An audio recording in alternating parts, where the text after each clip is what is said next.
ఈరోజు డోన్ టౌన్లో సుపరిపాలన తొలి అడుగు అనే కార్యక్రమంలో ఇంటింటికి మన తెలుగుదేశం పార్టీ యొక్క పథకాలను తీసుకెళ్తూ ముందుకు వెళ్తున్నాము.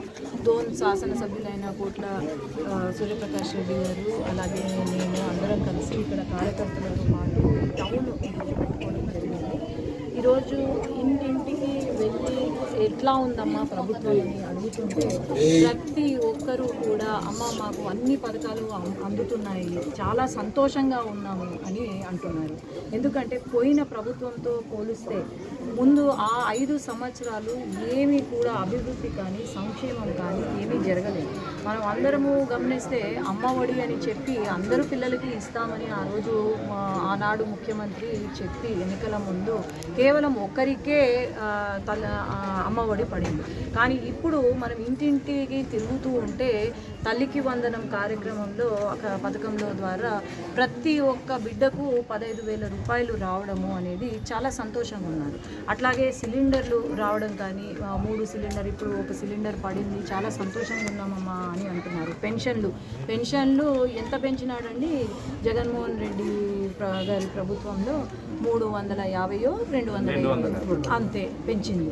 కానీ మనం ప్రభుత్వం రాగానే ఫస్ట్ ఇచ్చింది పెన్షన్ 4,000 చేశాము. హ్యాండిక్యాప్ వాళ్ళకు 10,000 15,000 కూడా పెన్షన్లు ఇవ్వడం జరుగుతుంది. అది 1వ తారీఖు రాగానే ఇంటింటికి పెన్షన్ కార్యక్రమం కూడా మనము చేస్తున్నాము.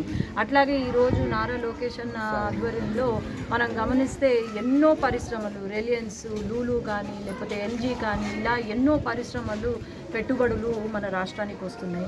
దాదాపు ఇప్పటి వరకు ఈ పరిశ్రమల ద్వారా మనకు 9 లక్షల ఉద్యోగాలు వచ్చాయి.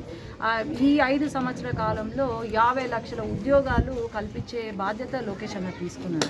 కానీ మనం గమనిస్తే వైఎస్ఆర్సీపీ ప్రభుత్వం హయాంలో ఒక్క ఉద్యోగం ఉంది.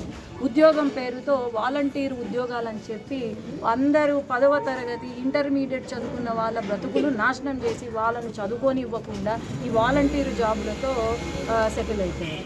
ఇది అభివృద్ధి సంక్షేమం అంటే ఏంటో మరి మన తెలుగుదేశం పార్టీ ప్రభుత్వం నుండి నేర్చుకోవాలి. ఈరోజు వీళ్ళు మాట్లాడుతున్నారు, ధర్నాలు చేస్తున్నారు, లేదంటే ఆయన పాదయాత్ర చేస్తారంట. ఏ మొహం పెట్టుకొని పాదయాత్ర చేస్తారు అని నేను ప్రశ్నిస్తున్నాను. మీరు చేసిన పనులు 5 సంవత్సరాలు ఏదైతే పనులు చేశారో ఆ పనులు ఏం చేశారు, అభివృద్ధి ఏం చేశారు అని చెప్పి పాదయాత్ర చేసే అర్హత వీళ్ళకు ఉంది. కానీ ఊరికే రౌడీలను వెనకాల వేసుకొని ఏదో బెదిరిస్తూ పోతే ఎవ్వరు బెదిరిపోయే వాళ్ళు ఎవ్వరూ లేదు. తెలుగుదేశం కార్యకర్త అనేవాడు బెదిరిపోయేవాడు కాదు.